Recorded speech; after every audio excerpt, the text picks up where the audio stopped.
नमस्कार. डॉक्टर आपलं स्वागत. प्रेक्षक मी डॉक्टर उदय निरगुडकर. गेल्या 18 जुलैला मुंबई विद्यापीठाला 160 वर्ष पूर्ण झाली.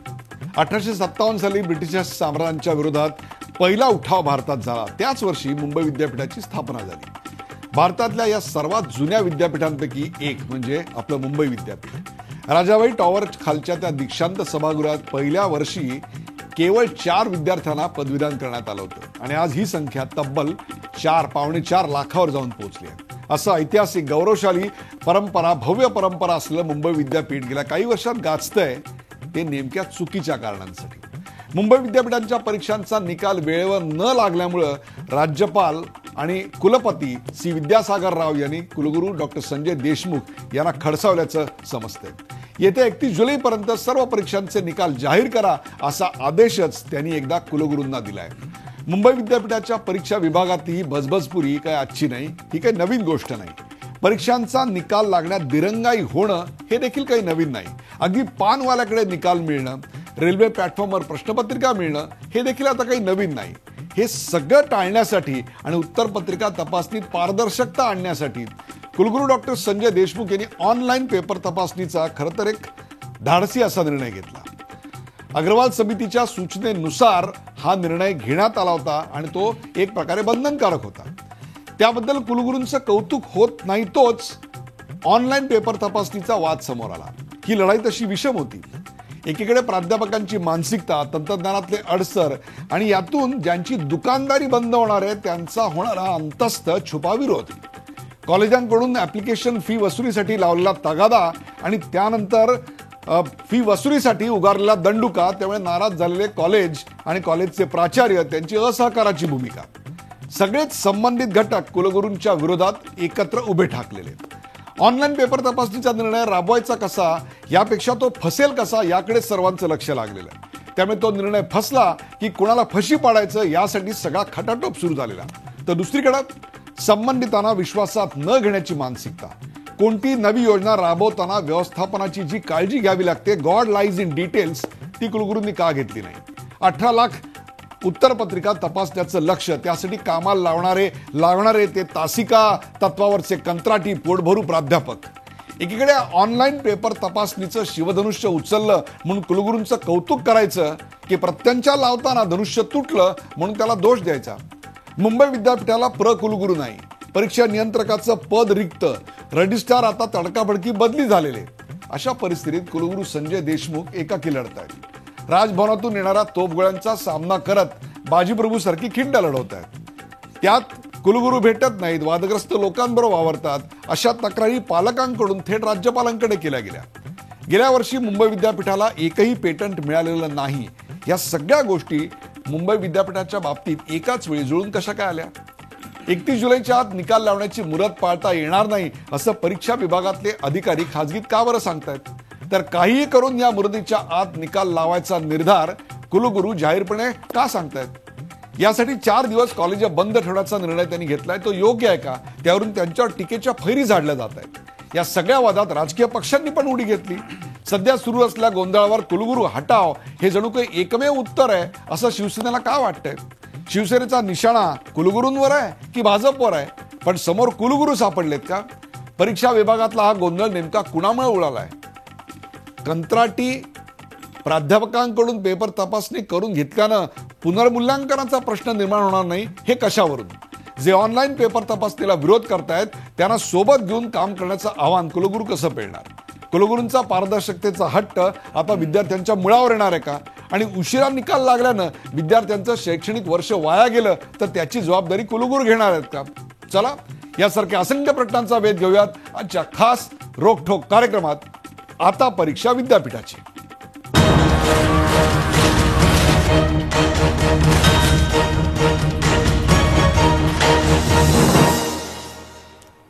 आता परीक्षा विद्यापीठाची. सुरुवातीला पाहूया एक छोटासा रिपोर्ट. मरता क्या नहीं करता, मुंबई विद्यापीठावर अशीच वेळ आली आहे. 477 पैकी 426 परीक्षांचा निकाल वेळेवर जाहीर करण्यात विद्यापीठ नापास ठरलंय. येत्या 31 जुलैच्या आत सर्व निकाल जाहीर करा असा आदेश राज्यपाल सी विद्यासागर राव यांनी कुलगुरू डॉक्टर संजय देशमुखांना दिलाय. या मुदतीत निकाल लावायचे असतील तर दिवसाला 60,000 उत्तरपत्रिका ऑनलाईन तपासाव्या लागणार आहेत. त्यासाठी विद्यापीठानं कला आणि वाणिज्य शाखेच्या विद्यार्थ्यांना सोमवारपासून चक्क 4 दिवसांची सुट्टी दिली आहे. शिकवण्याचं काम सोडून सगळ्या प्राध्यापकांना ऑनलाईन पेपर तपासणीच्या कामाला जुंपण्यात आलंय. त्याचा फटका विद्यार्थ्यांना बसलाय. कॉलेजने पहिल्यांदा आपल्याला नोटीस वगैरे द्यायला पाहिजे होती का पेपर वगैरे या टायमाला तुमची चेकिंग वगैरे होणार आहे, आणि युनिव्हर्सिटीची डेट पण अशी फिक्स नव्हती का तुम्ही एवढेच तुमचे निकाल जाहीर करणार आहे. म्हणजे यामुळे मुलांचा गोंधळ वगैरे चालू आहे. असं लेक्चर्स मिस होंगे तो प्रॉब्लम हो जाएगा उसके लिए. यूनिवर्सिटी ने इसके बारे में प्लानिंग करना चाहिए था पहला, ऐसे कुछ यूनिवर्सिटी में प्लानिंग तो करना ही चाहिए था, बिकॉज ऐसे डायरेक्टली छुट्टी देना is not a good idea. मात्र एवढं सगळं करूनही 31 जुलैच्या आत सर्व परीक्षांचे निकाल लागणं अवघड दिसतंय. ऑनलाईन पेपर तपासणीच्या या घोळाच्या पार्श्वभूमीवर शिवसेना युवासेना प्रमुख आदित्य ठाकरे यांनी सोमवारी राज्यपालांची भेट घेतली. कुलगुरू देशमुख आणि उच्च शिक्षण मंत्री विनोद तावडे यांच्या राजीनाम्याची मागणी त्यांनी यावेळी केली. मार्कशीट कधी येणार? कारण नुसतं असेसमेंटवर थांबून चालणार नाही, मार्कशीट वेळेवर येणं गरजेचं असतं. कारण पोस्ट ग्रॅज्युएशनचे ॲडमिशन्स आहेत. लॉची CETची डेडलाईन मला वाटतं 25 जुलै म्हणजे उद्या, तीही पुढे ढकलली पाहिजे. ज्या मुलांना नोकऱ्या पाहिजेत किंवा पोस्ट ग्रॅज्युएशनचे अभ्यास करायचे आहेत किंवा बाहेर जायचं असेल त्यांची या वर्षाची वाट लागलीच आहे. मी हीच मागणी करीन मुख्यमंत्र्यांना की आपण जसं आता कदाचित लवकरच पोर्टफोलिओ वगैरे बदलले जातील, त्याच्यात शिक्षण मंत्र्यांना किती हे खातं जमतंय आणि व्हाईस चान्सलरना हे बघणं गरजेचं आहे. तर आदित्य ठाकरेंचा अभ्यास कमी पडतोय असा टोला तावडेंनी लगावलाय. आदित्य ठाकरे यांनी शिक्षण मंत्री आणि कुलगुरूंचा राजीनामा मागितला आहे. कुलगुरू तर एकच आहे, त्यामुळे बहुधा संजय देशमुखांचा मागितला असेल. उच्च शिक्षण राज्यमंत्री आहेत, बहुधा रवींद्र वायकर त्यांचा मागितला असेल. थोडं युवक संघटनेचं काम करताना कधी कधी अभ्यास कमी पडतो, मला मान्य आहे. कुलसचिवांची बदली उच्च शिक्षण विभागाने केलेली नसून ती मायनॉरिटी डिपार्टमेंटच्या केंद्र सरकारच्या यांनी केलेली. या संदर्भात राज्यपाल सी विद्यासागर राव यांनी सोमवारी पुन्हा पेपर तपासणीचा आढावा घेतला. येत्या 31 जुलैपर्यंत परीक्षांचे निकाल लावण्याचे आदेश त्यांनी पुन्हा एकदा कुलगुरूंना दिले. कुलपतींच्या या आदेशाचं पालन होणार का, याकडे आता सर्वांचं लक्ष लागलंय. सागर कुलकर्णी, अमित जोशी आणि दीपक भातुसेसह bureau report, Zee media, Mumbai. आता परीक्षा विद्यापीठाची या विषयावरचा हा रिपोर्ट आपण पाहत आणि त्याची चर्चा करण्यासाठी आपण आमंत्रित केलंय खुद्द मुंबई विद्यापीठाचे कुलगुरू डॉक्टर संजय देशमुख यांना. संजय देशमुख, आपलं या कार्यक्रमात स्वागत. आपल्याबरोबर आहेत शिवसेनेचे आमदार आणि प्रवक्ते ॲडव्होकेट अनिल परब. अनिल परब, आपलं या कार्यक्रमात स्वागत. आपल्याबरोबर आहेत मुक्टा मुंबई युनिव्हर्सिटी कॉलेज टीचर्स असोसिएशनचे सचिव सुभाष आठवले. सुभाष आठवलेजी, आपलं स्वागत. आणि अखिल भारतीय विद्यार्थी परिषदेचे मुंबईचे महामंत्री रोहित चांदोडे हे देखील आपल्याबरोबर आहेत. रोहितजी, आपलं या कार्यक्रमात स्वागत. अर्थात सुरुवात करूया डॉक्टर संजय देशमुख यांच्यापासून. संजय देशमुख, आत्तापर्यंत आम्ही विद्यार्थी परीक्षा दर असं ऐकलं होतं. आता विद्यापीठाने परीक्षा द्यावी लागते. आजचा स्कोअर काय आहे? गुड न्यूज और बॅड न्यूज? Good news. आज साधारण आकडा जर पाहिला तर 96,850 उत्तरपत्रिका तपासल्या आणि त्यासाठी तब्बल 5,030 शिक्षकांनी हजेरी लावली. म्हणजे 60,000चं टार्गेट असताना आपण 96,000वर पोहोचलो. म्हणजेच एक प्रकारे अहेड ऑफ स्केड्यूल ज्याला आपण म्हणू, की नियोजित कामापेक्षा जास्त कामाचा लोड आज आपण घेऊन दाखवलेला आहे.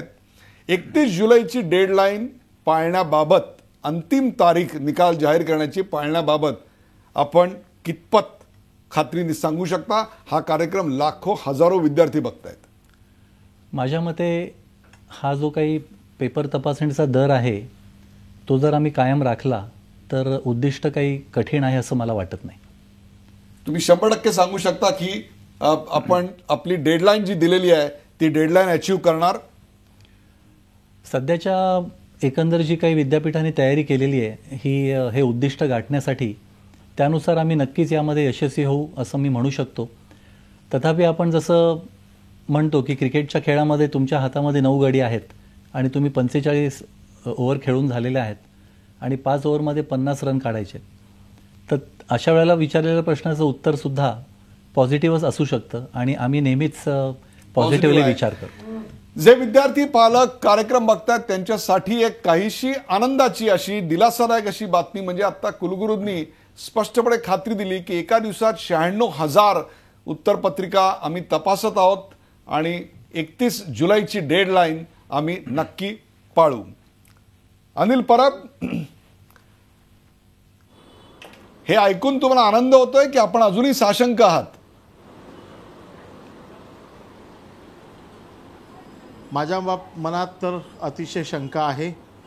कुलगुरूंनी सांगितलंय शेवटच्या 5 ओव्हरमध्ये 50 रन काढायचे आहेत. शेवटची जी 5 ओव्हर जेव्हा 50 रन काढायचे असतात तेव्हा आडवी बॅट फिरवावी लागते आणि जर कुलगुरूंनी आडवी बॅट फिरवली तर त्यामध्ये विद्यार्थ्यांची कत्तल होऊ नये अशी साधारण त्यांच्याकडनं माझी अपेक्षा आहे. ही काय मॅच नाही आहे, हे विद्यार्थ्यांचं भवितव्य आहे. मी आजची माहिती जी घेतली त्या माहितीच्या आधारे तुम्हाला सांगतो, आज यांच्या सर्व्हरवरती इतकं प्रेशर होतं की सर्व्हर यांचा डाऊन झालेला आहे आणि सर्व्हर डाऊन झाल्यामुळे हे जे काय आकडा सांगतायत हा मला मान्य नाही.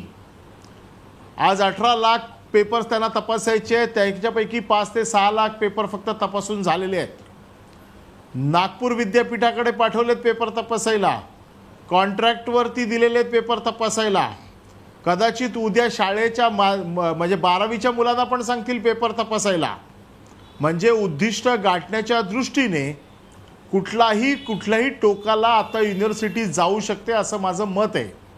आणि म्हणून जे वर्षानुवर्षाचं जे काम चालू होतं, अचानक ऑनलाईन ते पेपर तपासणं, त्याची असेसमेंट करणं आणि पाठवणं, जे आवाक्याच्या बाहेरचं काम होतं ते टप्प्याटप्प्यात करायला पाहिजे होतं. ज्या युनिव्हर्सिटीची जबाबदारी प्रोव्हिसीनवरती आणखीन कंट्रोलर ऑफ एक्झामिनेशनवरती असते, ज्यांचं काम असतं परीक्षा घेणं आणि त्यांचे निकाल लावणं, ते प्रोव्हिसीनची जागा रिकामी आहे. तिथे कंट्रोलर ऑफ एक्झामिनेशन आता हंगामी आहे. जिथे युनिव्हर्सिटीचे रजिस्ट्रार होते त्यांना हज कमिटीच्या सीओ पदी बढती दिली, त्यांना ह्यांनी रिलीव्ह केलं. हे सगळं कशाचं लक्षण आहे? हा भोंगळ कारभार आहे. विद्यार्थ्यांशी आपण खेळतात, त्यांच्या जीवनाशी खेळतात. पुढच्या ॲडमिशन्स बाकी आहेत. उद्या लॉच्या CETचा शेवटचा दिवस आहे. म्हणून आज आम्ही राज्यपालांकडे मागणी केली की या सगळ्या गोष्टींवरती राज्यपालांनी निर्देश दिलेले आहेत की 30 जुलैच्या पूर्वी निकाल लावा. म्हणजे या सगळ्या गोष्टीमध्ये राज्यपालांना हस्तक्षेप करावा लागतोय. इतपत वाईट परिस्थिती मुंबई विद्यापीठाची आलेली आहे. मला फक्त एक प्रश्न, अनिल परब, नाराजी व्यक्त केलेली आहे या सगळ्या गोष्टींच्या बाबतीमध्ये. बरोबर आहे अनिल परब, तुमची जी चिंता आहे विद्यार्थ्यांच्या भविष्याबद्दलची, भवितव्याबद्दलची, पुढच्या शिक्षणाची, नोकरीची, ती अत्यंत योग्य आहे.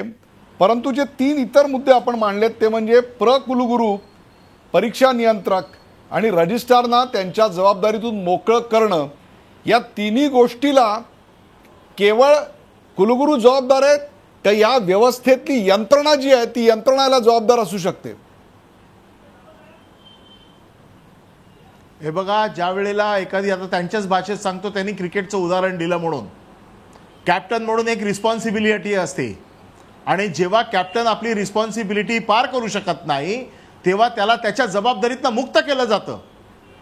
आणि जर या एवढ्या 18 लाख विद्यार्थ्यांच्या भवितव्याचा प्रश्न जर कुलगुरू हाताळत नसतील व्यवस्थित तर त्यांच्या जबाबदारीतनं मुक्त केलं पाहिजे त्यांना. बरोबर आहे. मला तुम्हाला एक प्रश्न विचारायचा आहे. मिळायची आहेत, परदेशात विद्यार्थी जायचे आहेत. मला तुम्हाला प्रश्न विचारायचा आहे. आपण 2 वेगळ्या गोष्टी करूया. एक म्हणजे ऑनलाईन असेसमेंट, ऑनलाईन मूल्यांकन, या गोष्टीलाच आपला विरोध आहे का या गोष्टीच्या अंमलबजावणीतल्या त्रुटींना आपला विरोध आहे? नेमका विरोध कशा करताय? आणि अशा प्रकारे माणसं बदलून आता निकाल वेळेवर लागणार आहे का? माझे दोन विषय आहेत. एक विषय असा आहे की ऑनलाईन असेसमेंटला आमचा विरोध नाही, परंतु ऑनलाईन असेसमेंट कुठे? परंतु तिथे जर डाउनलोड होत नाहीये, पेपर डाउनलोड होत नाहीये आणि मिनिमम 30 पेपर दिल्याशिवाय, तपासल्याशिवाय तुम्ही त्यांचा TADA देत नाहीये. तुम्ही सांगताय की 7,000चं आमचं लक्ष्य आहे, परंतु जिथे टेक्नॉलॉजी कमी पडतेय आणि जिथे टेक्नॉलॉजी पोचू शकत नाही अशा ठिकाणी तुम्ही जबरदस्ती का करताय? तुम्ही टप्प्याटप्प्याने करा, पहिली शहरं घ्या, शहरांच्या बाबतीत एखादा प्रयोग करून बघा. परंतु आम्हाला वेगळाच वास येतोय, एवढ्या मोठ्या पेपरचा असेसमेंट करून ऑनलाईन त्याची टेंडर्स कोणाला गेली आहेत, ते टेंडर्स काढण्यामध्ये कोणाकोणाचे त्याच्यामध्ये पाठीमागे हात आहेत. या सगळ्या गोष्टी हे पारदर्शकता म्हणतायत ना. ऑनलाईन असेसमेंट कशाला पाहिजे? यांना पारदर्शकतेसाठी हवी आहे. मग आमच्यासाठी, आमच्या माहितीसाठी टेंडर प्रोसेस काय झाली, टेंडर प्रोसेसमध्ये आपण काय पारदर्शकता घेतली, ज्यांना तुम्ही टेंडर दिली त्यांना त्यांच्या अटींमध्ये आणि पूर्तता करण्यामध्ये त्यांची टेक्नॉलॉजी तपासून बघितली का आपण, त्यांची यंत्रणा तपासून बघितली का, की या सगळ्या यंत्रणा परीक्षेचे निकाल वेळेवरती लावण्यासाठी अगदी सक्षम आहेत का हे तपासून बघितलं का? मग हे काम आपण कोणाला दिलं, का दिलं? आणि त्याने जर चुकीचं केलं असेल तर त्यांच्या चुकीमुळे 18 लाख विद्यार्थ्यांचं भवितव्य आज धोक्यात आलेलं आहे. त्याची जबाबदारी कोण घेणार? अगदी बरोबर आहे. तुम्ही तुमचे मुद्दे मांडलेत, 6 मुद्दे मांडलेत. अनिल परब, तुम्ही 6 मुद्दे मांडलेत. त्या 6 मुद्द्यांचं स्पष्टीकरण, त्याच्यावरचे खुलासा आपण कुलगुरूंकडून नक्की घेऊ. आपल्यासोबत सुभाष आठवले आहेत, मुक्ता संघटनेचे सचिव. सुभाष आठवले, खरं तर आतापर्यंत परीक्षा विद्यार्थी द्यायचे, आता आम्ही पहिल्यांदा बघतोय race against time, race against quality and quantity. आम्हाला विद्यापीठ परीक्षेला बसलं दिसतंय. 4 दिवस शाळांना सुट्टी देऊन, कॉलेजना सुट्टी देऊन आता एक प्रकारे प्राध्यापकांचीच परीक्षा आहे अशी परिस्थिती निर्माण झाली आहे. यावर आपण काय सांगाल? शिक्षक संघटना या कुलगुरूंबरोबर ऑनलाईन असेसमेंटच्या या पहिल्या प्रयोगाला यशस्वी करण्याकरता सिद्ध आहेत का प्रयोग फसावा असं आपल्याला वाटतंय?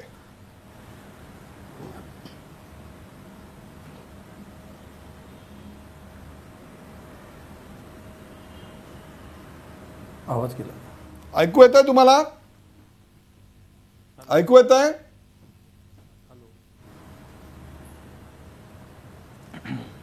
सुभाष आठवले, माझा आवाज येतो आपल्यापर्यंत? बोला. हॅलो, बोला बोला. संघटनेच्या माध्यमातून जेव्हा आम्ही या प्रश्नाकडे बघत होतो तेव्हा सर्वात जास्त आम्ही जेव्हा कुलगुरूंना भेटून आम्ही सर्वात प्रथम असं सांगितलं होतं की ज्या पद्धतीने आपल्याकडे आन्सर पेपर्स आहेत तर त्या पद्धतीने आपल्याला सर्वप्रथम त्याचं प्लॅनिंग करणं आवश्यक आहे. आणि हे जर आपल्याला करायचं आहे तर ही प्रोसेस 6 महिने अगोदर सुरुवात होणं गरजेचं होतं. इंजिनिअरिंगच्या ज्या काही उत्तरपत्रिका होत्या त्यावेळेला जसं सेकंड हाफमध्ये ह्या प्रश्नाकडे आपण बघितलं होतं आणि तेव्हा ऑनलाईन असेसमेंट आपण सुरू केली होती, तर त्याच प्रकारे आत्ता देखील जर आत्ता शेवटच्या म्हणजे मार्चच्या परीक्षांसाठी ऑनलाईन असेसमेंट न करता, त्यामुळे आता काय झालं, ऑनलाईन मार्चमध्ये केल्यामुळे विद्यार्थ्यांचे रिझल्ट हे खूप प्रमाणात रखडले, मोठ्या प्रमाणात रखडले. 45 दिवसाची जी डेडलाईन आहे तर ती कायद्याने दिलेली आहे आणि ती विद्यापीठ कधीच पाळत नाही. तर ती ह्या वेळेला तर अतिशय मोठी दिरंगाई त्यामध्ये झाली आणि याच्यासाठी पूर्णपणे प्लॅनिंग हे अतिशय मोठ्या प्रमाणात चुकलेलं आहे. आम्ही कुलगुरूंना जेव्हा भेटलो तेव्हा आम्ही त्यांना अशी विनंती केली होती की हा जो प्रयोग तुम्हाला करायचा आहे, हे जे सेल्फ फायनान्सिंग कोर्सेस आहेत ज्याच्यामध्ये विद्यार्थी संख्या कमी आहे, तर त्या कमी विद्यार्थी संख्येमध्ये तुम्ही आता याचा प्रयोग करा. आणि जसं इंजिनिअरिंग फॅकल्टीमध्ये तुम्ही हा प्रयोग केलात तसं आता तुम्ही सेल्फ फायनान्सिंगमध्ये हा प्रयोग करा. आणि त्याच्यानंतर जर एकदा ते बसताना व्यवस्थित बसलं तर मग तुम्ही, कॉमर्स ही सर्वात मोठी फॅकल्टी आपल्याकडे आहे ज्याच्यामध्ये नंबर ऑफ स्टुडंट्स हे अतिशय मोठ्या प्रमाणात आहेत आणि त्या फॅकल्टीला जर आपण असा निर्णय लागू केला तर आपल्याला प्रत्येक अंगाने ही गोष्ट बघायला पाहिजे. म्हणजे एक संघटना म्हणून जी गोष्ट आम्हाला करायला पाहिजे होती ती आम्ही कुलगुरूंच्या कानावर सुरुवातीपासून घालत होतो आणि ही गोष्ट जर कुलगुरूंनी सिरियसली घेतली असती तर मला वाटतं आज जो काही हा प्रकार घडतोय आणि ज्याच्यामुळे विद्यार्थ्यांच्या आयुष्याशी खेळलं जाते, 1 वर्ष विद्यार्थ्यांचं हे वाया जाण्याच्याकडे आहे. त्याचं कारण असं की पोस्ट ग्रॅज्युएटचे रिझल्ट लखडले, त्यामुळे ज्यांना कोणाला परदेशात जायचं आहे, ज्यांना नोकरीला लागायचं आहे, त्या लोकांसाठी त्या मुलांसाठी इतका मोठा प्रॉब्लेम होणार आहे की त्यांना नोकरीसाठी जाता येणार नाही, त्यांना पुढच्या शिक्षणासाठी जाता येणार नाही. परदेशात ज्यांना जायचं आहे ते परदेशी विद्यापीठात त्यांना ॲडमिशन घेऊ देणार नाही. आणि आता एक मध्यंतरी न्यूजपेपरमध्ये बातमी आली होती की बाबा मुंबई विद्यापीठ एक प्रकारचं पत्र देत आहे की बाबा ह्यांचे रिझल्ट राहिलेले आहेत. अनेक परदेशी विद्यापीठं आपल्याला अशी पत्र देतात, परंतु त्याच्यासाठी आपल्याला एक पद्धती अवलंबायला पाहिजे ज्याच्यामध्ये मला वाटतं कुलगुरू पुन्हा एकदा तिथेही अयशस्वी ठरलेले आहेत. आणि हा जर सगळा प्रकार होतो आहे तर सर्वप्रथम सगळ्या संघटना, सगळ्या प्राध्यापकांना त्यांनी विश्वासात घ्यायला पाहिजे होतं, जे मागच्या यांच्या आधीच्या कुलगुरूंनी देखील केलं नाही. त्यांनी फक्त एकच राबवलं की काही 4-2 प्राध्यापक आणि प्राचार्य यांना हाताशी धरून त्यांनी आपले निर्णय राबवायला सुरुवात केली. मागच्या वेळेला 60-40चा निर्णय असाच घेतला गेला, 75-25 झाला, आता 100% झाला, चॉईस बेस झाला. आणि त्या माध्यमातून जेव्हा हे सगळे निर्णय अशा आताताई पद्धतीने घेतले गेले, मला वाटतं संघटना म्हणून ह्याची पूर्ण कल्पना आम्ही कुलगुरूंना दिली होती. आम्ही 2-3 वेळा प्रत्यक्ष भेट घेऊन कुलगुरूंना याबाबत सांगितलं होतं. तसंच संघटना म्हणून आम्हाला आमच्याकडनं जी काही मदत पाहिजे ती करायला आम्ही कुलगुरूंना तयार होतो. परंतु कुलगुरूंनी कुठल्याही प्रकारची अशी मदत पाहिजे, बाबा आम्हाला हे प्राध्यापक पाहिजेत किंवा हे पेपर्स राहिलेले आहेत किंवा असा निर्णय आम्ही घेतो आहे तर त्याला तुम्ही संपूर्ण सहकार्य करा, अशा पद्धतीने कुलगुरूंनी अजिबात भूमिका घेतली नाही. आणि त्याचाच हा परिणाम म्हणून की जे आज कुलगुरूंना म्हणजे निर्णय निकाल लावण्यासाठी कुलपतींना इथे यावं लागतंय, कुलपतींना आदेश द्यावा लागतोय. मला वाटतं ज्या विद्यापीठाला 158 वर्ष पूर्ण झाली, मला फक्त माहितीसाठी दुर्दैवाची गोष्ट आहे. सुभाष आठवले, माझ्या माहितीसाठी फक्त 2 गोष्टी. सुभाष आठवले, माझा आवाज येतोय आपल्यापर्यंत? सुभाष आठवले, माझा आवाज येतोय? हो हो हो. मला सांगा, आतापर्यंत विद्यापीठाचे सगळे निकाल 31 जुलैच्या पूर्वी लागत होते की ते 15 ऑगस्टच्या नंतरही लागल्याचा इतिहास आहे आपल्याकडे? विद्यापीठाचे निकाल उशिरा लागण्याचा इतिहास आपल्याकडे आहे. धन्यवाद या माहितीबद्दल. तुम्हाला पुढचा प्रश्न आहे, ऑनलाईन मार्किंग. मला पुढचा प्रश्न तुम्हाला विचारायचा आहे. ऑनलाईन असेसमेंटला पर्याय जो होता तो म्हणजे स्वतः फिजिकली ती उत्तरपत्रिका तपासणं. माझ्याकडे जी माहिती आली ती बरोबर आहे का सांगा? 2011च्या आधीपासून परीक्षा विभागामध्ये खूप मोठ्या प्रमाणात बजबजपुरी माजलेली होती. एक रॅकेट होतं. Bhiwandi police station, Bhandup police स्टेशनमध्ये गुन्हा देखील दाखल झाला होता. तो गुन्हा अशा करता होता की पेपर तपासणीतले घोळ हे बाहेर आले होते. त्यात पैसे खाण्याचे प्रमाण प्रचंड मोठ्या प्रमाणावर होतं. नापास झालेल्या विद्यार्थ्यांपैकी 40% विद्यार्थी, Subhash Athawale correct me if I am wrong, 40% विद्यार्थी पुनर्मूल्यांकनात पास होताना दिसतात. हे कशाचं लक्षण आहे असं वाटतं आपल्याला?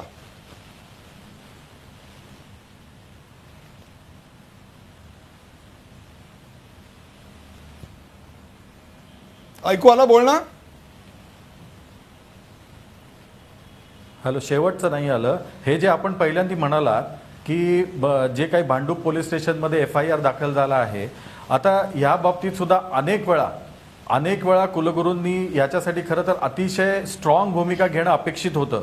परंतु त्यावेळेला जी काही वर्तमानपत्रामध्ये ज्या काही बातम्या आल्या, इंजिनिअरिंगचे पेपर्स बाहेर नेले गेले, बाहेर जाऊन ते पुन्हा आतमध्ये आले. म्हणजे इतक्या मोठ्या प्रमाणाची बजबजपुरी या एक्झाम सेक्शनमध्ये आहे. इथे कोणाचा कोणावर कंट्रोल नाही, इथली सिक्युरिटी काय करते ह्याचा कोणाला अंदाज नाही. आणि त्यामुळे म्हणजे हे अतिशय ढिसाळ कारभार, विद्यापीठाचा जो ढिसाळ कारभार या 158-160व्या वर्षामध्ये झालेला आहे, मला वाटतं याच्यासाठी सर्वस्वी जबाबदारी ही कुलगुरूंनी स्वीकारली पाहिजे. आणि जेव्हा संघटना एखादी पुढे येऊन सांगते की बाबा आम्ही मदत करायला तयार आहोत, परंतु विद्यापीठाचं भवितव्य लक्षात न घेता आणि विद्यापीठ याच्यामध्ये चांगल्या पद्धतीने काय करू शकतं हे लक्षात न घेता एक संघटना पुढे आली तरी त्यांना काम करायची संधी न देणं, असा जर का काही कुलगुरूंनी जर का काही तो हे तुम्हाला ऐकू न आलेला प्रश्न, सुभाष आठवले, तुम्हाला ऐकू न आलेला शेवटचा भाग मी तुम्हाला नंतर ब्रेक नंतर विचारित. पण ब्रेकवर जाण्यापूर्वी रोहित चांदोडे आपल्या बरोबर आहेत. रोहित चांदोडे, आतापर्यंत नापास झालेल्या विद्यार्थ्यांपैकी 40% विद्यार्थी पुनर्मूल्यांकनात पास व्हायचे. 15 ऑगस्टच्या नंतरही निकाल लागत होते. विद्यापीठाच्या परीक्षा विभागामध्ये प्रचंड मोठ्या प्रमाणावर बजबजपुरी, रोजंदारीवर कंत्राटीसारखे काम करणारे कामगारांसारखे परीक्षा विभागातले अनेक कर्मचारी, या सगळ्यावर उपाय काय सुचवाल आपण? नाही, ऑनलाईन असेसमेंट करायला पाहिजे होतं, ऑनलाईन असेसमेंट करायला पाहिजे होतं का ऑनलाईन असेसमेंटचा निर्णय योग्य, परंतु त्याच्या अंमलबजावणीत काही त्रुटी राहिल्या. रोहित, मला या सर्व गोष्टींच्या बाबतीमध्ये काही भूमिका मांडायची होती. मुळात कुलगुरूंसोबत, आमच्या मान्य कुलगुरूंसोबत या विषयावर भरपूर वेळेस चर्चा झालेली होती. ज्यावेळेस मेमध्ये या सगळ्या निर्णय करण्याच्या मूडमध्ये कुलगुरू होते आणि याच्या बाबतीमध्ये ज्यावेळेस निर्णय झाला त्यावेळेस कुलगुरूंच्या माध्यमातून संबंध अधिकाऱ्यांबरोबर चर्चा झालेली नव्हती. एकांगी हा पूर्णतः निर्णय होता. हा निर्णय चांगला जरी असला, परंतु ज्यावेळेस आपण एखाद्या गोष्टीला सुरुवात करतोय त्या गोष्टीची सुरुवात करताना त्याची पूर्वतयारी पूर्णपणे झालेली नव्हती. त्या बाबतीमध्ये त्याच्यामधल्या भरपूर साऱ्या परीक्षा विभागातील कर्मचाऱ्यांना सुद्धा सहभागी केलेलं नव्हतं. त्या परीक्षा विभागाच्या मुळातच मुख्यपदी जो एक्झाम कंट्रोलर आपण तिथं नेमलेला आहे ते टेम्पररी आहे. त्यासाठी रोहित सोल्युशन्स काय आहेत? नाही रोहित, सोल्युशन्स काय आहेत? विद्यापीठामध्ये बजबजपुरी होती, परीक्षा विभागात बजबजपुरी होती, यावर उपाय काय?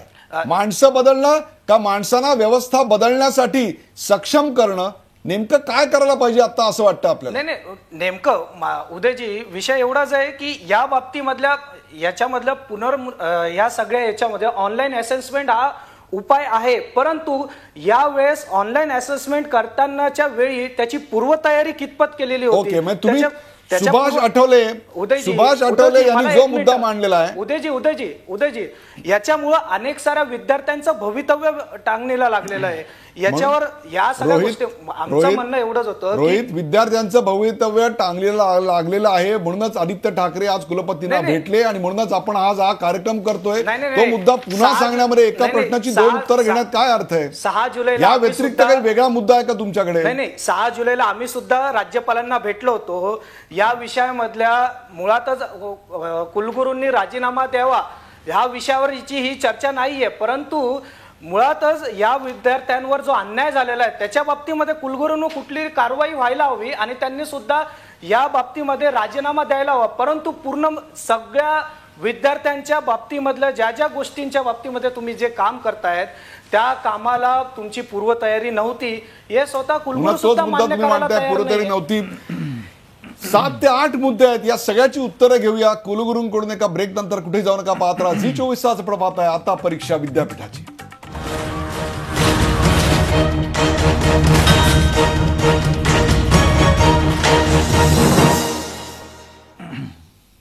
आता परीक्षा विद्यापीठाची यावर रंगलेली चर्चा आपण पाहता. आपल्यासोबत डॉक्टर संजय देशमुख, अनिल परब, सुभाष आठवले आणि रोहित चांदोडे आहेत. डॉक्टर संजय देशमुख, ब्रेक पूर्वी आपण एक आत्मविश्वास व्यक्त केला की कोणत्याही परिस्थितीत 31 जुलैची डेडलाईन मुंबई विद्यापीठाचे 3य वर्षाचे निकाल जाहीर करण्याकरता आपण पाळणारच, आणि त्याकरता आपण काय काय करताय हे लोकांना भरोसा येण्याकरता, विश्वास येण्याकरता आपण सांगितलं. परंतु या पॅनलवरच्या अनेकांनी काही आक्षेप नोंदवलेले आहेत. ते आक्षेप अनिल परब, सुभाष आठवले, रोहित चांदोडे या तिघांनी नोंदवले आहेत. ते एक आक्षेप आणि त्याची उत्तर आपण घेऊया. सर्वप्रथम कुलगुरू आणि परीक्षा विभागाचे नियंत्रक यांची नेमणूक आजपर्यंत का करण्यात आली नाही? आणि दुसरी गोष्ट, रजिस्ट्रार खान यांची तडकाफडकी बदली झाली आणि त्यांना तुम्ही लगेच रिलीव्ह सुद्धा केलं. ऐन युद्धाच्या वेळेला, ऐन संकट प्रसंगी तुम्ही तुमचा मदतीचा हात सहज जाऊ दिलात.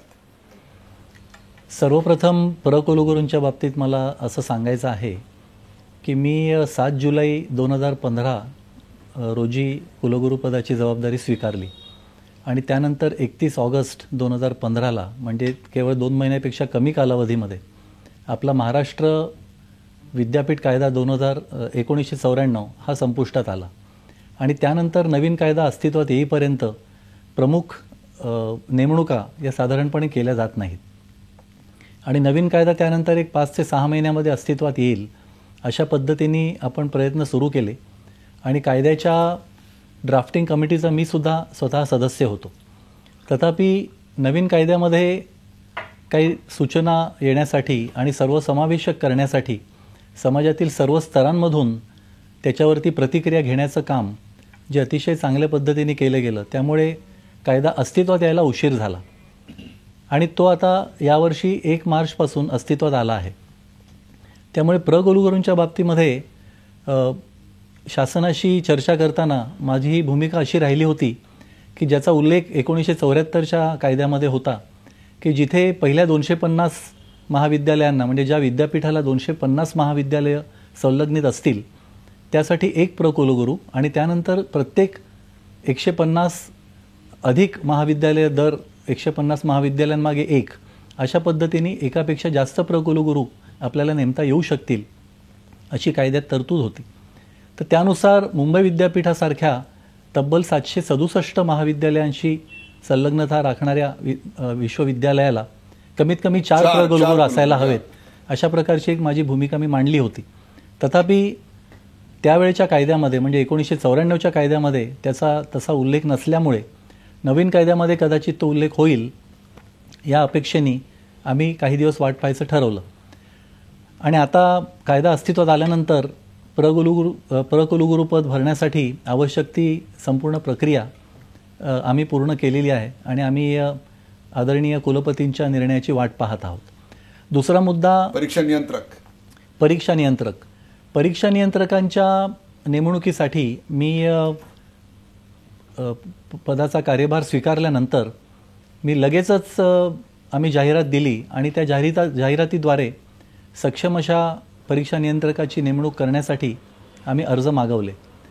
तथापि जे अर्ज आले त्याच्यामध्ये एलिजिबल असणाऱ्यांचे जेव्हा इंटरव्ह्यूज घेतले गेले त्याच्यामध्ये आम्हाला एकही व्यक्ती सक्षम वाटला नसल्यामुळे त्यावेळच्या या मुलाखती आपण एकट्याने घेतल्यात का एका समितीने घेतल्या? नाही, प्रत्येक विद्यापीठातलं पद भरण्यासाठी कायद्याच्या मार्गदर्शनानुसार एक समिती नेमली जाते आणि त्या समितीमार्फतच अशा प्रकारच्या नेमणुका होतात. समितीने असं स्पष्टपणे सांगितलं की आलेला कॅन्डिडेट योग्य नव्हता. बरोबर. आणि अशा आम्ही 2 वेळेला प्रक्रिया केली, 2 वेळेला जाहिराती देऊन आम्ही अर्ज मागवले. परंतु एलिजिबल असणं आणि योग्य उमेदवार सापडणं याच्यामध्ये फरक असतो. म्हणजे आपल्याला असं म्हणायचं आहे मुंबई विद्यापीठासारख्या भारतातल्या सर्वात जुन्या विद्यापीठाच्या परीक्षा विभागाचा प्रमुख म्हणून आम्हाला एकही उमेदवार आता मिळत नाहीये. 2 वेळेला तरी तसं झालं आणि त्याच्यामुळे याच्या मुळाशी जाण्याचा जेव्हा आपण विचार करतो तेव्हा परीक्षा विभागामध्ये ज्या प्रकारे कारभार चालू होता आणि चालू आहे तर त्याला पुरून उरण्यासाठी सक्षम व्यक्ती कदाचित पुढे येऊ शकत नसेल असा त्याच्यामागचा एक आपल्याला अर्थ काढता येऊ शकतो. आणि म्हणून भ्रष्टाचाराला मुक्ती मिळावी अशा पद्धतीने जेव्हा आपण पुरोगामी विचार करता तेव्हा अनेक प्रकारचे बदल तुम्हाला करावे लागतात आणि काही वेळेला ते बदल टप्प्याटप्प्याने होत नाहीत. आपल्याकडे डिमॉनिटायझेशन किंवा GST सारखे जे निर्णय आहेत ते टप्प्याटप्प्याने केले जाणारे निर्णय नाही आहेत, परंतु त्याच्यामागे अथक परिश्रम आणि नियोजन याची त्यातल्या प्लॅनिंग विषयी मी तुम्हाला प्रश्न विचारणार आहे. परंतु आता जो मुद्दा आहे तो खान यांना रिलीज का केलात?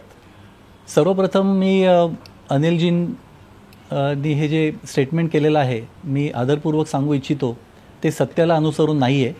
कारण आजही कुलसचिव मकसूद खान हे आमच्याच सेवेमध्ये आहेत आणि त्यांना अजूनही विद्यापीठांनी रिलीव्ह केलेलं नाही आहे. त्यांची नेमणूक जरूर झालेली आहे. हज कमिटीशी आपला काही संबंध? नेमणुकीचा संबंध आमच्याशी तसा काही नाही, एक्सेप्ट दॅट त्यांनी आमच्याकडनं फक्त लिखित परवानगी घेतली होती या पदासाठी अर्ज करण्यासाठी आणि ही नेमणूक सेंट्रल गव्हर्नमेंटच्या मंत्रालयातर्फे होत असते ज्यासाठी त्यांनी अर्ज देऊन इंटरव्ह्यू सुद्धा दिलेला होता. अशा प्रकारे प्रचंड मोठ्या प्रमाणावर आता जेव्हा ऑनलाईन असेसमेंट होत आहेत तेव्हा त्या ऑनलाईन असेसमेंटची गुणवत्ता क्वालिटी ही चांगली असेल कशावरून? आपल्याला आपल्या निवेदनामध्ये मगाशी आपण म्हणालात की राजेश अगरवाल समितीने परीक्षेच्या कारभारामध्ये होणारी दिरंगाई निकाल लागण्यासाठी आणि भ्रष्टाचार यातून मुक्ती जर हवी असेल तर परीक्षा विभागामधल्या सर्वच प्रक्रिया तुम्हाला माहिती तंत्रज्ञानाच्या सहाय्याने राबवल्या जायला हव्यात अशा प्रकारचे निर्देश दिलेले आहेत. आणि त्याचाच पाठपुरावा करत असताना मी कार्यभार स्वीकारल्यानंतर पहिल्याच महिन्यामध्ये आमच्या सर्व प्राचार्यांशी जेव्हा चर्चा केली, कारण मी दर 3 महिन्यांनी आमच्या सर्व प्राचार्यांना टप्प्याटप्प्याने भेटत असतो, त्यावेळेलाच मी या गोष्टीचं सूतोवाच केलं होतं की गेली 4 वर्ष आम्ही ऑनस्क्रीन मार्किंगची प्रक्रिया राबवत आहोत आणि टेक्नॉलॉजी या विषयामधल्या तब्बल 2,25,000 उत्तरपत्रिका याच पद्धतीने तपासल्या जात आहेत आणि त्याची विश्वासार्हता, पारदर्शकता आणि भ्रष्टाचाराला पूर्णपणे लगाम घालण्याची त्याची प्रक्रिया याची जर आपल्याला कास बरोबर आहे, धरायची तुमचा असेल हेतू चांगला आहे, परंतु हे टप्प्याटप्प्यानं करायला पाहिजे होतं असं तिन्ही पॅनलिस्टचं मत आहे. हे टप्प्याटप्प्यानं केलं नाही, त्यामुळे अनेक विद्यार्थ्यांचं वर्ष वाया जात आहे. लॉच्या सीईटीची उद्या शेवटची तारीख आहे. उद्या जर डीटीनी तारीख पुढे ढकलली नाही तर त्याचे काय भयंकर परिणाम विद्यार्थ्यांना भोगावे लागतील याची कल्पना आहे आपल्याला. टप्प्याटप्प्याने या शब्दाचा अर्थ मला अजूनही कळलेला नाही आहे. म्हणजे शब्दशः अर्थ अर्थात असा आहे की आपण फॅकल्टी वाईज परीक्षा घेणं अपेक्षित होतं.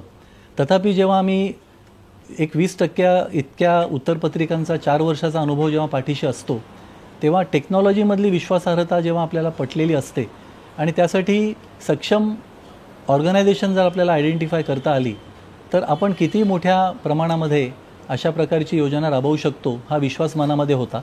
आणि त्यासाठी सुमारे 15 महिने शिक्षकांशी, प्राचार्यांशी, परीक्षा नियंत्रकांच्या मदतीने, इतर सर्व माध्यमांशी चर्चा करूनच विद्यापीठाच्या सर्व प्राधिकरणांच्या मान्यतेने हा निर्णय घेण्यात आला. मला तुम्ही सांगा, हा जो निर्णय घेतला त्याला फक्त केवळ कुलगुरू जबाबदार नाहीत असं आपल्याला म्हणायचं आहे? कारण आपल्याकडे सारी परीक्षा नियंत्रकाची नेमणूक करायची असेल तर तुमच्याकडे समिती असते, कमिटी असते. मग एवढा मोठा निर्णय घेताना तुम्ही कोणत्याही स्टेक होल्डरला विश्वासात घेतलं नाही असा आरोप आता या कार्यक्रमात जाहीररित्या तुमच्यावर करण्यात आलेला आहे. मला असं वाटतं की ते ही माहिती वास्तवतेला धरून नाही आहे. कारण विद्यापीठाच्या सर्व महाविद्यालयातील सर्व प्राचार्य या गोष्टीची ग्वाही देतील की गेली 1.5 वर्ष मी विविध बैठकांमधून आणि प्राधिकरणांमधून, ज्याला आपण अकॅडमिक काउन्सिल म्हणतो आणि मॅनेजमेंट काउन्सिल म्हणतो, या सगळ्या गोष्टींचं सुतोवाच नुसतं केलं नाही, करत राहत. परंतु तंत्रज्ञान आज माझ्याकडे अशा अनेक आता कार्यक्रम चालू असताना SMS आहेत. मेकॅनिकलचा प्रोफेसर आहे, त्याच्याकडे जिओग्राफी, हिस्ट्री आणि कॉमर्सच्या प्रश्नपत्रिका उत्तरपत्रिका तपासायला येऊन राहिल्या आहेत. या टेक्नॉलॉजीच्या घोळाला कोण जबाबदार आहे? टेंडर प्रक्रियेत घोळ झाला असा थेट आरोप अनिल परब यांनी केला. मला असं वाटतं की टेंडर प्रक्रिया सुरू केल्यानंतर ती उशिरा होईल अशा पद्धतीने सुद्धा काही प्रयत्न केले गेले असतील, पण त्याच्यामध्ये चौकशी केल्याशिवाय मी अधिक बोलणं योग्य ठरणार नाही. तथापि मला खात्रीपूर्वक एक नक्की सांगायचं आहे की टेंडर प्रक्रिया ही अतिशय पारदर्शक होती आणि आता आपण ज्यांना टेंडर दिलेलं आहे ही मेरिट ट्रॅक कंपनी ही सगळ्या प्रकारच्या निकषांवरती केवळ विद्यापीठांनी दिलेल्या टेंडर प्रक्रियेनुसार नव्हे तर देशामध्ये आणि देशाबाहेर अशा प्रकारच्या अनेक जबाबदाऱ्या पार पाडल्यानंतर त्यांनी त्यांची विश्वासार्हता सिद्ध केलेली आहे. आणि त्यांना हे जे कॉन्ट्रॅक्ट दिलं त्याच्यामध्ये त्यांचा नजीकचा प्रतिस्पर्धी याच्यापेक्षा 50% कमी रकमेने त्यांनी टेंडर दिलेलं होतं. आणि या कंपनीचं मालकत्व मणिपाल विद्यापीठाकडे आहे आणि त्यांच्या अधिपत्याखालील ही एक कंपनी असून या मग हे सगळं ठीक आहे, परंतु मेकॅनिकलच्या प्रोफेसरला हिस्ट्रीचे पेपर येत आहेत, हे कशाचं लक्षण आहे? नाही, त्याच्यामध्ये विविध परीक्षा केंद्रांवर आपण जेव्हा उत्तरपत्रिका गोळा करतो आणि एका विशिष्ट पद्धतीने त्याची मांडणी करून त्या एकत्र गठ्ठ्यामध्ये बांधल्या जातात. जेव्हा त्या परीक्षा विभागामध्ये आणल्या जातात तेव्हा त्या सगळे गठ्ठे हँडओव्हर करण्यासाठी जेव्हा त्या एजन्सीकडे आपण सुपूर्द करतो तेव्हा त्याचं व्हेरिफिकेशन होणं आवश्यक असतं. परंतु कॉलेजच्या लेवलला समजा काही कारणाने त्या उत्तरपत्रिका विशिष्ट पद्धतीने जर बांधल्या गेल्या नसतील आणि त्याचा कोड त्या पाकिटावरती लिहिला गेला नसेल तर अशा प्रकारच्या काही अनपेक्षित गोष्टी होऊ शकतात. तथापि टेक्नॉलॉजीच्या साहाय्याने या गोष्टींवरती सुद्धा उपाय काढून त्याचं निराकरण करण्यामध्ये आम्हाला यश आलेलं आहे. अनिल परब, काय सांगाल? एक अतिशय विस्तृत असं स्पष्टीकरण आपण कुलगुरूकडून घेतलंय. आपण यावर समाधानी आहात का? विशेषतः तंत्रज्ञानाचा मुद्दा असेल, टेंडरचा मुद्दा असेल, कमिटीने घेतलेल्या निर्णयाचा मुद्दा असेल किंवा खान यांच्या अजूनही कार्यरत असण्याचा मुद्दा असेल. अनिल परब, मी अतिशय जबाबदारीने बोलतोय आणि पूर्णपणे ऐकून बोलतोय. आत्ता कुलगुरूंनी जे काय आत्ता मुद्दे सांगितले, मी एक एक मुद्द्यावर येतो. पहिला मुद्दा त्यांनी सांगितला की आमच्याकडे लायक उमेदवार नाही आहे. तुमच्याकडे लायक उमेदवार नाही आहे का तुमच्या मर्जीतला उमेदवार नाही आहे? ओके, जर तुमच्याकडे, मला एक गोष्ट सांगा, तुम्ही सांगितलं की कायदा बरखास्त झाला होता, युनिव्हर्सिटी ऍक्ट नवीन तयार, हंगामी समिती असते जी युनिव्हर्सिटीचा पूर्णपणे कारभार बघत असते. आपण त्याचे प्रमुख आहात, आपल्याला पूर्ण अधिकार आहे अशा प्रकारच्या नेमणुका करायला. कोण सांगतं? आपण दिशाभूल करत आहात की अशा प्रकारचे अधिकार तुम्हाला नाहीत म्हणून. बाकीचे सगळे निर्णय घेतले ना, युनिव्हर्सिटी ऍक्ट नसताना टेंडर प्रोसेस झाला ना, बाकीच्या सगळ्या गोष्टी झाल्या. केवळ ह्या 2 पोस्ट भरण्यासाठी आपण सांगताय की आम्ही अनिल वाट परब, बघत अनिल होतो परब, की नवीन अनिल कायदा परब, येईल, उत्तर घेऊया नवीन त्यांच्याकडून. कायद्यामध्ये काय तरतुदी होतील. अनिल परब, उत्तर घेऊया त्यांच्याकडून. नाही, एक मिनिट, मला पूर्ण बोलू देत. बोला. नाही, माझे मुद्दे होऊ देत, पण त्याला त्याची उत्तरं देऊ देत. बोला. माझं साधं स्पष्ट मत आहे, जर युनिव्हर्सिटीचा कायदा अस्तित्वात नव्हता, युनिव्हर्सिटी बंद होती का? तुमच्याकडे अधिकार होते का? नव्हते का तुमच्याकडे अधिकार? सिनेट तुम्ही घेऊ दिली नाहीत, सिनेट नाहीये. तुम्ही म्हणता आम्ही सगळ्यांना विश्वासात घेतलं. मी स्वतः सिनेटला मागच्या हजर होतो. सिनेट फक्त अर्धा तास चालली आणि सिनेटच्या नंतर कुलगुरूंची म्हणजे व्हाईस चान्सलरांची पत्रकार परिषद 1.5 तास चालली. मग या अर्ध्या तासाच्या ज्या परिषदेमध्ये तुम्ही आम्हाला विश्वासात घेतलं का की बाबा याच्या पुढचे निकाल देण्यासाठी आम्ही अशा पद्धतीने या टप्प्यामध्ये काम करतोय म्हणून? म्हणजे तुम्ही कोणाला विश्वासात घेणार नाही, तुम्ही स्वतःच्या मनमर्जीप्रमाणे काम करणार आणि आता तुमच्या अंगाशी आल्यावरती तुम्ही सांगताय की आम्ही वाट बघत होतो कायद्याची, आम्ही समिती नेमलेली आहे. अनिल परब, इतरांचे मुद्दे, हे तुमचा मनमर्जी करणार, हा तुमच्या अंगाशी. अनिल परब, तुमच्या दोन्ही मुद्द्याची उत्तरं घेऊ. टेंडरच्या बाबतीमध्ये बोला. सगळे मुद्दे आता मी जे मांडले ते मला सगळे क्लिअर करायचे आहेत. ते म्हणतात की खान यांना आम्ही रिलीव्ह केलेलं नाहीये. आज खान हजर होते का? आज खान साहेब युनिव्हर्सिटीत आले होते का? का नाही आले? अतिशय महत्वाचे दिवस आहेत, 4 दिवस उरलेले आहेत. ते म्हणतात 4 दिवस सुट्टी दिलेली आहे. मागच्या आठवडाभर प्रोफेसर कॉलेजमध्ये नाही आहेत. मागच्या आठवडाभर कॉलेजेस बंद आहेत. ही सगळी वस्तुस्थिती आहे. लोकांच्या समोर वस्तुस्थिती देखील आली पाहिजे. 18 लाख विद्यार्थ्यांचं भवितव्य टांगणीला लागलेलं आहे. अनिल परब, कार्यक्रमाच्या वेळेची मर्यादा लक्षात घेता पुढचा मुद्दा सुभाष आठवले या व्यतिरिक्त काही मुद्दे आहेत का आपल्याकडे? आपण त्यांची उत्तरं घेऊया. कार्यक्रमाच्या थोडी वेळेची मर्यादा आहे. सुभाष आठवले या व्यतिरिक्त काही मुद्दा आहे? कुलगुरूंच्या स्पष्टीकरणावर आपल्याला काही टिप्पणी करायची आहे? एकच मिनिटात मी पूर्ण करतो. बोला. सुभाष आठवले बोला. सांगू इच्छितो की सन्माननीय कुलगुरू असं म्हणतायत की मी टप्प्याटप्प्याने याचा अर्थ मला कळला नाही. मला वाटतं आम्ही संघटना म्हणून जेव्हा कुलगुरूंना भेटत होतो तेव्हा हा टप्पा काय याचा परिपूर्ण अर्थ कुलगुरूंना अतिशय व्यवस्थितपणे समजावून सांगितला होता. आणि म्हणूनच सेल्फ फायनान्सिंग कोर्सेस जे आहेत तेव्हा त्यापासून आपण सुरू केलं तर तिथे विद्यार्थी संख्या कमी आहे. तर तिथे आपण हा जर पर्याय राबवून बघितलात, इंजिनिअरिंगमध्ये आपण ऑलरेडी राबवत आहोत, तर तो टप्पा जर कुलगुरूंना ते कळलं नसेल तर मी या कार्यक्रमाच्या माध्यमातून सांगू इच्छितो की अशा टप्प्याने जर आपण गेला असतात तर आज जी परिस्थिती उद्भवली ती कदाचित उद्भवली नसती. दुसरी गोष्ट, कुलगुरूंनी असं म्हटलं की टेंडर मध्ये जाणून बुजून डिले केला गेला का? मला वाटतं ही टेंडर प्रक्रिया करण्याचा सुद्धा संपूर्ण अधिकार हे कुलगुरूंकडे होते. आणि म्हणजे ह्याचा अर्थ ते त्यांच्यावरच घेतायत का की त्यांनीच टेंडर उशिरा केले? मला ह्याचा अर्थच कळत नाही की कुलगुरू ज्या गोष्टीसाठी जबाबदार आहेत, टेंडर जर पब्लिश होण्यासाठी उशीर होत असेल किंवा त्याच्या माध्यमातून येणाऱ्या टेंडर जर जास्त येत नसतील आणि जर आपल्याला कळत असेल की बाबा ह्या टेंडर आपल्याला मिळत नाहीयेत आणि आपल्याला जी कंपनी पाहिजे ती मिळत नाहीये किंवा त्यांची तेवढी क्षमता नाहीये, तर त्याच वेळेला जर कुलगुरूंनी ही गोष्ट लक्षात घेऊन जर वेळेवर ह्याच्यासाठी निर्णय घेतला असता तर मला वाटतं आज जी परिस्थिती उद्भवली आणि लाखो विद्यार्थ्यांचे जीव ह्याच्यामुळे तर ती सुभाष आठवले तुम्ही मुद्दा मांडलेला आहे. रोहित, यापेक्षा वेगळा काही मुद्दा आहे आपल्याकडे?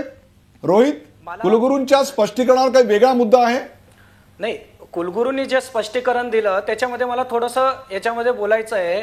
आतापर्यंत तुम्ही सगळ्या रिझल्ट्स हे आताही मागच्याही वेळेस ऑगस्टमध्ये लागले, सगळ्या गोष्टी खरं आहे.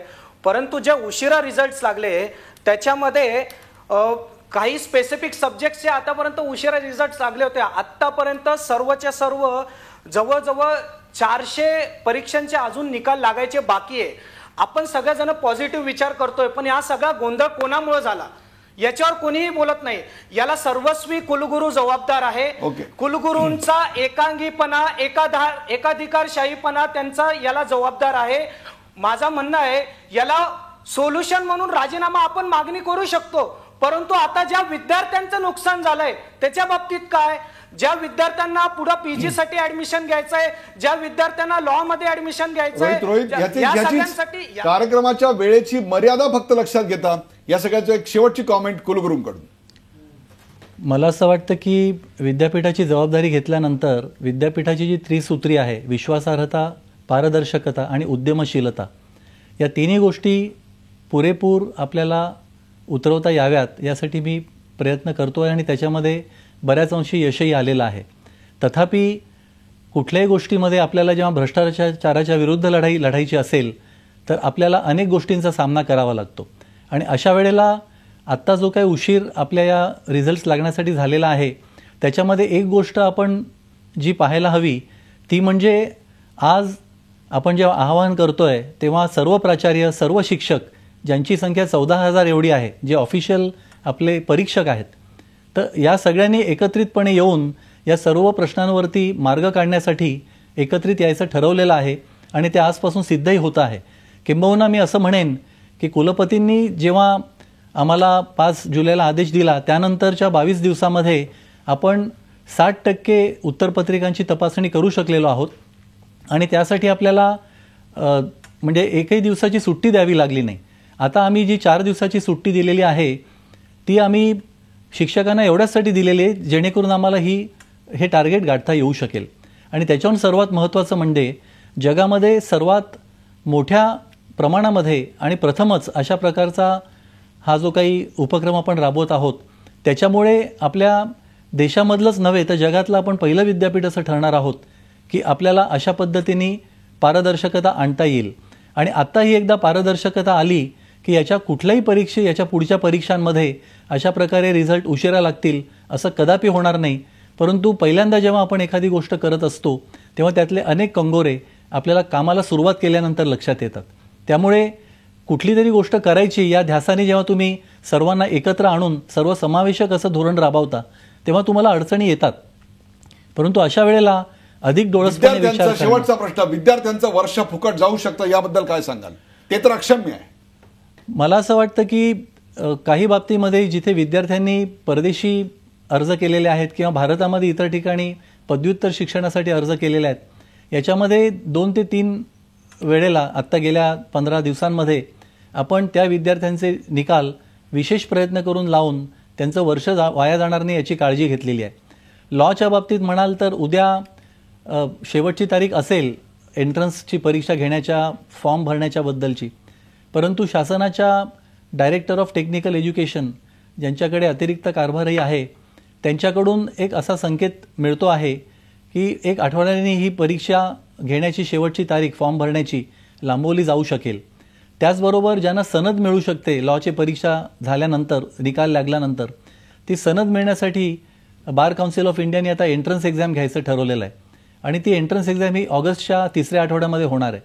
तर बहुतांशी योगायोगाने आपले सर्व निकाल त्याच्या आधी लागलेले असतील आणि वर्ष वाया जाईल अशा पद्धतीने जी काळजी मुलांना वाटते आहे ती काळजी नक्की दूर होईल असा मला विश्वास वाटतो. प्रेक्षक, आता परीक्षा विद्यापीठाची या विषयावरची गंभीर चर्चा आपण पाहिलीत. आज दिवसभरात 5,000 प्राध्यापकांनी 96,850 उत्तरपत्रिका तपासल्या. हाच वेग कायम राहिला तर 31 जुलैच्या आत निकाल लावण्याचं उद्दिष्ट गाठण्यात आम्ही नक्की यशस्वी असा दावा मुंबई विद्यापीठाचे कुलगुरू डॉक्टर संजय देशमुख यांनी यावेळी केला. शेवटच्या 5 ओव्हरमध्ये 50 रन करायचे आहेत पण सकारात्मक विचार करत असल्यानं ते सहज शक्य आहे अशी पुस्ती त्यांनी जोडली. तरी क्रिकेटची मॅच नाही, विद्यार्थ्यांचं भवितव्य आहे. 5 ओव्हरमध्ये 50 रन्स काढायच्या तर बॅट आडवी फिरवावी लागते. यामध्ये विद्यार्थ्यांची कत्तल होऊ नये हीच शिवसेनेची भूमिका आहे असा भडीमार अनिल परब यांनी केला आणि त्याचबरोबर यातल्या कंत्राट देण्याच्या पद्धतीवर देखील त्यांनी ताशेरे ओढले. विद्यापीठाच्या भोंगळ कारभारात राज्यपालांना हस्तक्षेप करावा लागतो ही दुर्दैवाची बाब आहे. क्रिकेटमध्ये कॅप्टन जबाबदारी पार पाडत नाही तेव्हा त्याला पदमुक्त केलं जातं. कुलगुरू नीट परिस्थिती हाताळता येत नसेल तर त्यांना दूर केलं पाहिजे अशा मागणीचा पुनरुच्चार देखील त्यांनी केला. ऑनलाईन पेपर तपासणीचा निर्णय योग्य आहे पण त्याच्या निविदा काढताना पारदर्शकता होती का हाही सवाल आला.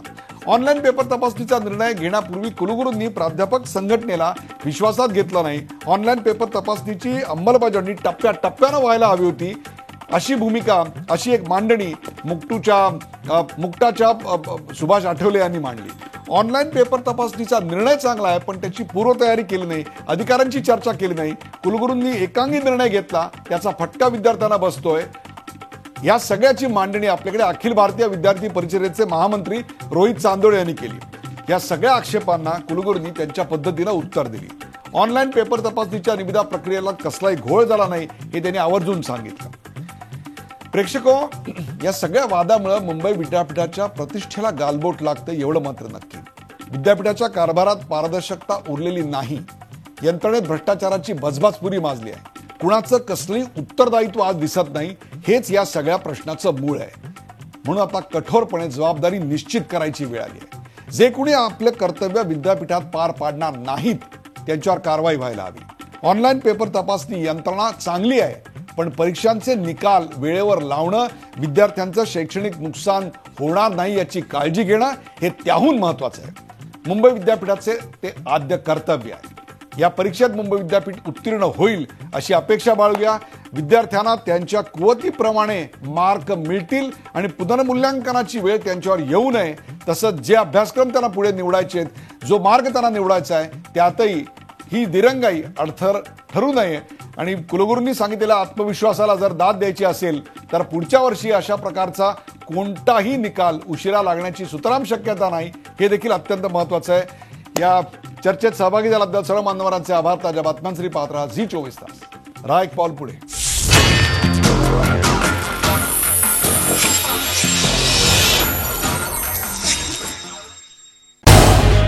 झी 24 तास रहा एक पाऊल पुढे.